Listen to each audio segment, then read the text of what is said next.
Hello, আমি পারো। চলে এলাম আমাদের জামাই ষষ্ঠীর স্পেশাল ব্লগ নিয়ে। ওহো থুরি, আমাদের জামাই ষষ্ঠী কেন বলছি? এটা তো জামাইয়ের জামাই ষষ্ঠী, স্পেশালি জামাইয়ের দিন আজকে। তো যাক, যাবার পথে ভীষণ বোরিং লাগছিল, তাই বর বললেন যে চলো চা খাওয়া যাক। আর আমি যেমনি দেখলাম যে ভাড়ে চা, আর না করতে পারিনি। সেটা মানে তো একটা ইমোশনাল ব্যাপার, তাই না বলো? আর বড়রও খুব একটা ভালো লাগছিল না, দেখলে না মুখটা। যেই বললাম ক্যামেরা অন, অমনি হেসে দিল। আর এদিকে বাড়ি ফিরে দেখি মা তার জামাইয়ের জন্য রান্নাবান্না শুরু করে দিয়েছে আর কি।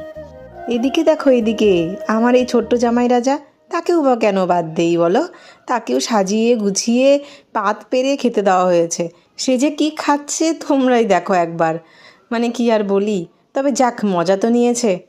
পাশেই মা তার জামাই রাজাকে যা যা আইটেম করেছিল নিজের হাতে সব সাজিয়ে গুছিয়ে খেতে দিয়েছেন। এবার ওনাকে খেতে দেওয়া যাক, না হলে আবার ওনার আবার রাগ হয়ে যাবে। খাবার সময় ভিডিও একদম কিন্তু পছন্দ নয়। চলো চলো, টাটা।